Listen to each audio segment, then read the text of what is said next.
Donc, 1 Corinthiens 14, verset 1. Recherchez la charité. Donc, la charité, c'est l'amour.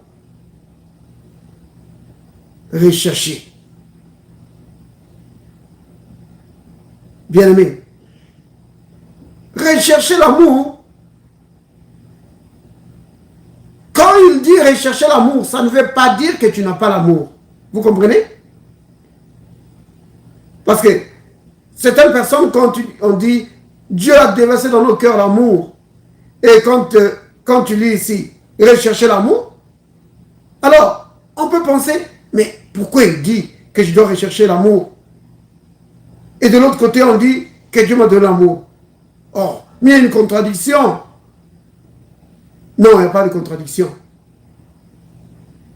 Ici, quand il dit rechercher, il est en train de parler du but que tu dois te fixer. Que dans ta vie,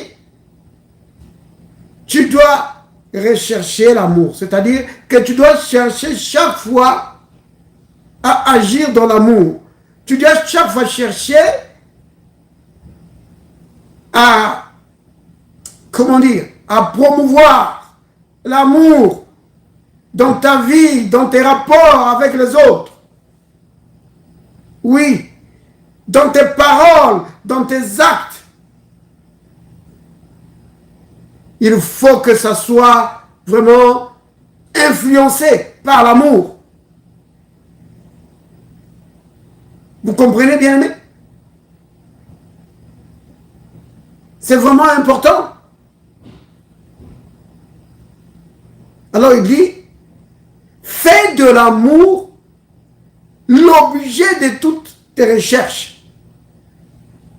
Cherche chaque fois à agir dans l'amour. Cherche chaque fois à parler avec amour dans tes rapports avec les autres, avec tes semblables. Recherche l'amour. Non les querelles, les disputes et les animosités. Vous comprenez? Pas ça. Ne recherche pas les conflits.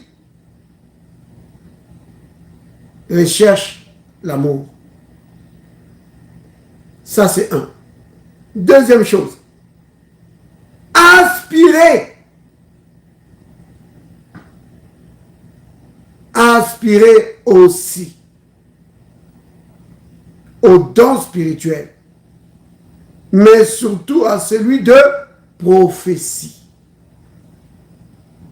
Vous voyez? Aspirer ici, ça veut dire que tes désirs sont portés vers ce but. Quel but? Le don de l'esprit. Donc, c'est continuellement sur ton cœur. Père, manifeste-toi dans ma vie. Oh, laisse que tes dons se manifestent dans ma vie.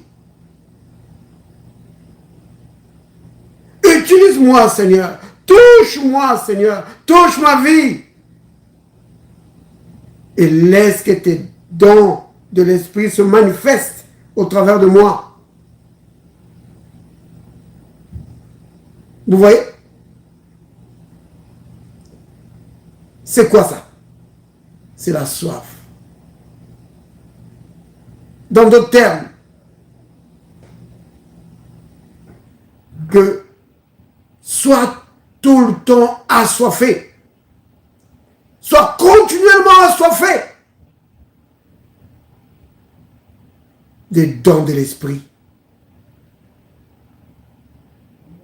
Ne te dis pas, oh, c'est juste pour le pasteur, c'est juste pour le serviteur de Dieu. Non. Vous avez remarqué, hein? L'apôtre Paul ne dit pas serviteur de Dieu. aspirez aussi aux dons spirituels.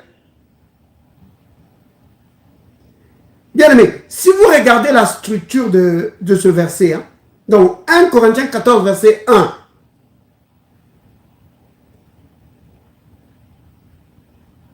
juste au début là, recherchez la charité. Qui doit rechercher la charité? C'est qui? Est-ce que c'est seulement les serviteurs de Dieu? Non. C'est tout le monde, n'est-ce pas? Ouais. Alors, puisque c'est tout le monde qui doit rechercher la charité, alors il dit, aspirez aussi. Autrement dit, ceux qui doivent rechercher la charité, il leur dit d'aspirer aussi aux dons spirituels. Donc c'est tout le monde. C'est tout le monde. Tout le monde doit aspirer aux dons spirituels. Oui. C'est important. Tout le monde doit être assoiffé de cela. Tu as soif de voir le don de prophétie se manifester dans ta vie. Oui. Donc, je cite que c'est le don de prophétie parce que c'est la recommandation de l'apôtre Paul. Il dit surtout le don de prophétie là, ça ne doit pas manquer dans ta vie. Donc c'est pourquoi je dis souvent que en se basant sur ce verset, on peut dire sans se tromper que tous les enfants de Dieu sont censés opérer dans le don de prophétie. Le peuple de Dieu est un peuple prophétique. Vous voyez? Nous ne sommes pas tous des prophètes, mais nous pouvons tous opérer dans le don de prophétie. C'est pourquoi l'apôtre Paul dit encore au verset 5 du même chapitre, donc 1 Corinthiens 14, au verset 5. Si tu peux descendre un peu, oui, voilà. Il dit, je désire que vous parlez tous en langue, mais encore plus que vous prophétisez. Vous voyez? Donc l'apôtre Paul dit que j'aimerais que tous vous parliez en langue. Il dit, mais j'aimerais plus que tous vous puissiez prophétiser. Oui. Et ça n'arrive pas juste comme ça par hasard. L'apôtre Paul nous donne le secret. C'est que tu dois aimer ça. Tu dois être assoiffé de cela. Tu dois prier pour cela, demander au Seigneur. Vous comprenez? C'est important.